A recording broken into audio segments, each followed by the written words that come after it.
Okay, so we're on to chapter 8 of The Secret Garden. This is what's called an abridged version, which means it's a shorter version than the book you might have. But if you remember yesterday, Mary met Colin, found out what the funny noise was. So let's find out what's happened. When the morning came, the rain had not stopped. Martha was so busy that Mary had no opportunity to talk to her. But in the afternoon, she asked her to come and sit with her. I found out what the crime was. It was Colin. I found him.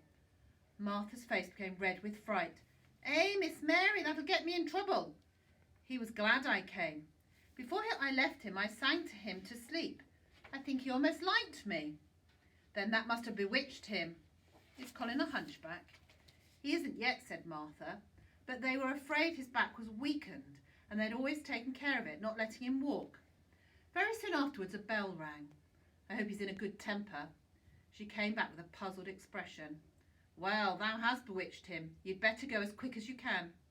There was a bright fire on the hearth when she entered his room, and Colin was wrapped in a velvet dressing gown and sat against a big brocaded cushion. Come in, he said. I've been thinking about you all morning. I've been thinking about you too, said Mary. I was thinking how different you are from Dickon. Who is Dickon? He's Martha's brother. He's 12 years old. He can charm foxes and squirrels and birds. Colin was actually sitting up as if he'd forgotten about his weak back when the door opened and in walked Dr. Craven and Mrs. Medlock. Good Lord! Exclaimed Mrs. Medlock. What is this? Said Dr. Craven. Colin answered, This is my cousin Mary Lennox. I asked her to come and talk to me. She must come and talk to me whenever I send for her. Dr. Craven sat down by Colin and felt his pulse. I'm afraid there's been far too much excitement. Excitement is not good for you, my boy.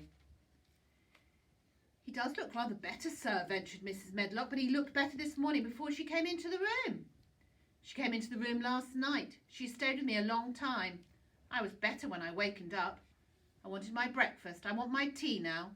They are always wanting me to eat things that I don't want to, said Colin as the nurse brought in the tea. Now, if you'll eat, I will.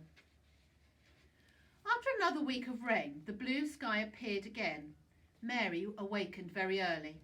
The whole world looked as if something magic had happened to it, and the sky was so blue and pink and pearly and flooded with springtime light that she felt as if she must sing aloud, and she knew that thrushes and robins and skylarks could not possibly help it.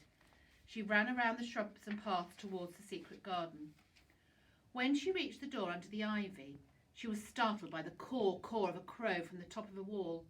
He made her a little nervous, but the next moment he spread his wings and flapped away across the garden. And when she got fairly into the garden, she saw that he had alighted on a dwarf apple tree. Under the apple tree was lying a little reddish animal with a bushy tail, and both of them were watching Dickon, who was working hard. Mary flew over the grass to him. Oh, Dickon, Dickon! He said, "To world's all fair begun again this morning, it has. This their little fox cub," he said, rubbing the little reddish animal's head. "It's named Captain, and this here's Scott." Swiftly, something flew across the wall and darted through the trees to a close-grown corner. A little flare of red-breasted bird with something hanging from its beak. Dickon stood quite still and put his hands on Mary, almost as if they suddenly found themselves laughing in a church. "We mustn't stir. We mustn't scare breath. It's Ben Weatherstaff's robin. He's building his nest. He'll be a good bit different till all this is over. He'll be shyer and readier to take things ill. He's got no time for visiting and gossiping. Us must keep still a bit and try to look as if she was grass and bushes.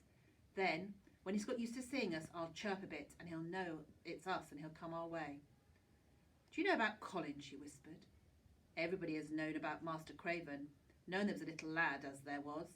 As they say, as Mr. Craven can't bear to see him when he's awake, because his eyes are so like his mother's and he looks so different in his miserable bit of face. He wishes he'd never been born, Mr. Craven. He'd buy anything as money could buy that for that poor lad, but he's afraid he'll come back. He'll look at him some day and he'll find he's grown a hunchback." "Colin's so afraid of himself that he won't sit up," said Mary. When we first got in here, it seemed like everything was grey. Look around thee." Mary looked. "Why, the grey wall is changing. It's almost as if a green mist were creeping over it, almost like a green gauze veil." "Aye," said Dickon. "And if he was out here, he wouldn't be watching for lumps to go on his back. He'd be watching for buds to break on the rose bush. Us not be thinking he'd better never been born. He'd just be two children watching a garden grow, and he'd be another, two lads and a little lass just looking on at springtime." Mary quite forgot Colin until the sun was sending deep gold rays slanting across the trees. She ran back the house to see Martha waiting.